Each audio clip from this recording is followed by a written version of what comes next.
ওহ, আপনি এখন জানতে পারছেন আমার হাজবেন্ড প্রবাসে থাকে, তাই আপনার ইচ্ছাটা বেড়ে গেল।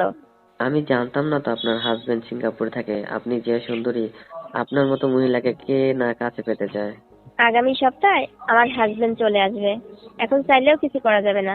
আমার হাজবেন্ড ছুটি কাটায় চলে যায়, তারপরে ভেবেচিন্তে দেখা যাবে কিছু একটা করা যায় কিনা। এখনো তো অনেক দেরি, আগামী সপ্তাহে আসবে। আপনি চাইলে আগামীকালকেই কিছু হোক। আপনি এইমাত্র আমাকে বললেন পছন্দ করেন, হুম, হয়তো এমনি বেড়ানোর জন্য যেতে পারবো, আবার চলে আসতে হবে। হ্যাঁ বুঝতে পারলাম, যেহেতু আপনার হাজবেন্ড প্রবাসে থাকে আর কি, যখন আপনার হাজবেন্ডের সঙ্গ প্রয়োজন হয়, অনেক ইচ্ছা করে, তখন আপনি কি করেন? যদি মনে কিছু না করেন তাহলে উত্তর দিবেন, আর যদি মনে কিছু নেন তাহলে বলার প্রয়োজন নেই। না, এটা মনে নিয়ে আর কি আছে। আপনার তো একজন পুরুষ, আপনারও তো ওয়াইফ আছে। কারণ এটা কি আমাকে বলতে হবে ভাইয়া? আর আমি কি করে বলবো বলেন যে আমি কিভাবে থাকি? আপনার যে ভাবি আছে আমার ওয়াইফ, তাই না? হ্যাঁ। সে তো আমাকে ছাড়া একদিনও থাকতে পারে না। হ্যাঁ ভাইয়া, এরকম কথা বলে আমাকে কষ্ট দেন না ভাই। আমি এমনিতেই অনেক কষ্টে থাকি। হুম, বুঝতে পারলাম। আপনার ভাবি কি বলে জানেন? তার প্রত্যেক দিনই প্রয়োজন। আমার হাজবেন্ড যখন বাড়িতে ছিল, তখন প্রতি রাতে আমাদের মাঝেও 2 বার 3 বার এসব কাজগুলো হয়েছে। এখন আমার হাজবেন্ড প্রবাসে থাকে, এখন আর কি করব বলেন?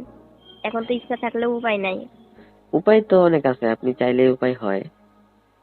কি বলেন ভাইয়া? এগুলো আবার কিভাবে উপায় বের করা যায়? না, আপনি যেহেতু এখানে থাকেন, আপনার হাজবেন্ড থাকে না, আপনি চাইলেই রিলেশন করতে পারেন। না না, অনেক সময়ের প্রয়োজন।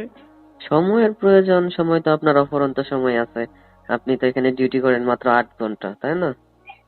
হ্যাঁ, 8 ঘন্টা ডিউটি করে, এই 8 ঘন্টায় তো অনেক ঝামেলা হয়ে যায়। একটু সময় পাই না, দেখেন না?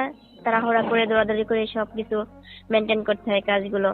এই স্যারের কাছে, ওই স্যারের কাছে, এইখানে ওখানে কত কি না করতে হয়। আমাদের অফিসে তো অনেক স্টাফ আছে, তাদের মধ্যে থেকে একজনকে পছন্দ করেন, সময় কাটান, টাইম পাস করেন, ভালো লাগবে। আর সম্পর্ক করলে কি বিয়ে করতে হবে, কোনো কথা আছে? না জাফর ভাই, আমি তো সিঙ্গেলের মতোই থাকি, কিন্তু আমরা যেখানে চাকরি করি ওইখানে কোনো স্টাফই সিঙ্গেল নাই। সবারই ফ্যামিলি আছে, সবারই ওয়াইফ আছে, কিন্তু ওইখানে এগুলো করা ঠিক না। এই জন্যই তো ভালো হইলো, মানে সকলেরই ফ্যামিলি আছে, দিন শেষে সকলেই নিজের ঘরে ফিরে যাবে, মাঝখান থেকে একটু আনন্দ ফুর্তি করা হলো, বুঝেন নাই? হ্যাঁ, আপনার কথা বুঝতে পারছি। কিন্তু আমি এমনি তো আপনাদের সাথে যখন কাজ করি অনেক আনন্দ থাকি। কিন্তু দিনে আমি যতই ভালো থাকি না কেন, কিন্তু রাতের ভালো থাকাটা কে দেখবে আমার বলেন? তখন তো আমি কাছে কাউকে পাই না। সেই জন্যই তো বলতেছি, আপনি একটা রিলেশন করেন, তখন আপনার একাকিত্ব থাকবে না। না ভাইয়া, আমি যেখানে কাজ করি ওইখানে আমি এরকম কিছু করব না। তার মানে কি বাহিরে কোথাও করবেন? না, আসলে এরকম আমার কোনো ইচ্ছা নেই। আমি এমনিতে অনেক ভালো আছি ভাই। তাই বলছেন? হ্যাঁ। ঠিক আছে, আপনার মতো এমন লয়াল মানুষ খুঁজে পাওয়া অনেক কঠিন। বর্তমান যুগ তো দেখছেন যে হাজবেন্ড প্রেজেন্ট থাকা সত্ত্বেও মেয়েরা অন্য মানুষদের সাথে কথা বলে, রিলেশন করে, কিন্তু আপনার হাজবেন্ড 3 বছর যাবত প্রবাসে, আপনি যে এখনো স্ট্রং আছেন, মানে কি বলবো আর, আমি কিছু বলার ভাষা খুঁজে পাচ্ছি না। হ্যাঁ, ভাষা খুঁজে কি করে পাবেন? এই যে আপনি বললেন এ যুগে এরকম কেউ থাকতে পারে না, কিন্তু এ যুগে কাকে বিশ্বাস করব? আমার হাজবেন্ড আমাকে যতটা বিশ্বাস করে, ভালোবাসে, আমি তো একান্তই তার। কিন্তু তানজিনা আপা, সিঙ্গাপুরের অবস্থা তো আমি জানি। আমার এক ফ্রেন্ড সিঙ্গাপুর থাকে, সিঙ্গাপুরের মানে যাবতীয় বিষয় আমাকে বলে, ওখানে কি হয় না হয়। একজন পুরুষ চাইলে প্রতিনিয়তই মনে করেন ওই এক রাতের জন্য গার্লফ্রেন্ড পায়। তার মানে কি বলছেন আপনি? বাইরেও নাকি এগুলো হয়? হ্যাঁ, ওইখানে আরো বেশি এবং কম মূল্য। কই, আমার হাজবেন্ড তো কখনো এই বিষয়ে গল্প বলে নাই। আপনার আ- মুখে ফার্স্ট শুনলাম। আচ্ছা ঠিক আছে, আমার যে ফ্রেন্ড সিঙ্গাপুর থাকে তার সাথে আপনাকে আমি কথা বলিয়ে দেব, তখন আপনি বুঝতে পারবেন ওইখানে কি হয় না হয়। আপনার হাজবেন্ড তো আপনাকে বলে যেখানে আপনি লয়াল থাকেন, কিন্তু সে ঠিকই তাহার ইচ্ছা পূরণ করতেছে ওইখানে, এটা তো আপনাকে বলে না, আপনি জানেনও না। না ভাইয়া, আমার হাজবেন্ড এরকম কিছু করতে পারে না। আমার হাজবেন্ড আমাকে অনেক ভালোবাসে। হ্যাঁ, ভালো তো বাসবেই, কিন্তু একজন পুরুষের চাওয়া পাওয়ার খবর তো আর আপনি জানেন না, আর আপনার চাওয়া পাওয়ার খবরও কিন্তু আপনার হাজবেন্ড জানে না।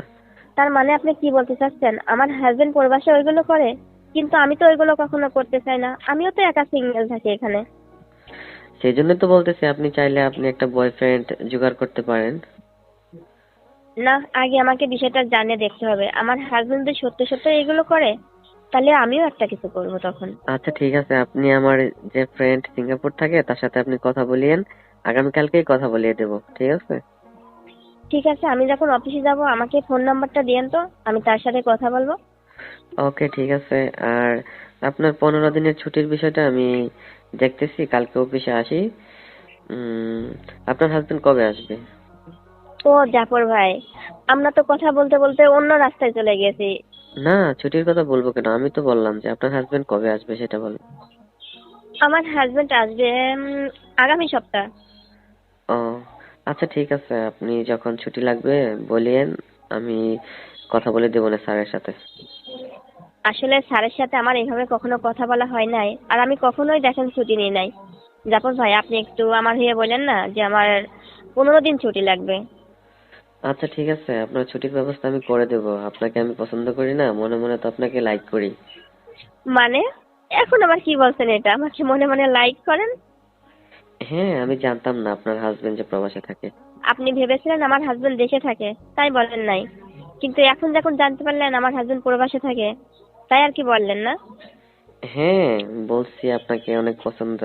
মনের কথা তো মনে ধরে রাখা যায় না, তাই আপনাকে বলে দিলাম, যদি কখনো সুযোগ হয় আপনাকে কাছে পাওয়ার। কবে থেকে মনে মনে আমাকে এতটা পছন্দ করেন? অনেক আগে থেকেই, কারণ আমি ভেবেছিলাম আপনারও ফ্যামিলি আছে, আমারও ফ্যামিলি আছে, মনেরটা মনেই থাকুক। কিন্তু এখন দেখি তো আপনি সিঙ্গেল আছেন এইখানে, আপনার অনেক চাওয়া পাওয়া আছে। যদি আমাকে বলেন, আমি চাওয়া পাওয়া গুলো পূরণ করে দেব। কি বলেন জাফর ভাই, আপনি যে মুহূর্তে এই কথাটা বলছেন আপনি আমাকে পছন্দ করেন, কিন্তু আমার হাজবেন্ড তো 1 সপ্তাহ পরে ছুটিতে আসছে। এখন আপনার ইচ্ছা হলেও তো আমার কোনো উপায় নেই। আপনি তো আর আমাদের এখান থেকে চাকরি ছেড়ে চলে যাচ্ছেন না, আপনার হাজবেন্ড তো আবার কিছুদিন পরে চলে যাবে, তখন সুযোগ হলে হতেও পারে। ও আচ্ছা, আমার হাজবেন্ড চলে যাবে তখন আপনি আমার সাথে রিলেশন করবেন? আপনি চাইলে এখনো করতে পারেন, আগামীকালকেও দেখা করতে পারেন। না ভাই, আমরা যেরকম আছি এরকমই থাকি না। আমার হাজবেন্ড আসতেছে ছুটিতে, আমার মন মাইন্ড সবকিছুই এখন অন্যরকম। এখন আর আমি এদিকে পা বাড়াবো না। আচ্ছা ঠিক আছে, তাহলে ভালো থাকেন, আগামীকালকে অফিসে তো দেখা হচ্ছে। হ্যাঁ, দেখা হচ্ছে, তখন আপনার সাথে কথা হবে। আর এই বিষয়টা কিন্তু ভুলে যাবেন না, আমার ছুটি এবং আপনার সিঙ্গাপুরের যে ফ্রেন্ড আছে তার সাথে আমাকে কথা বলাই দিবেন। ওকে ঠিক আছে, আগামীকালকে অফিসে আসেন, তারপর কথা হবে সরাসরি। আচ্ছা ঠিক আছে।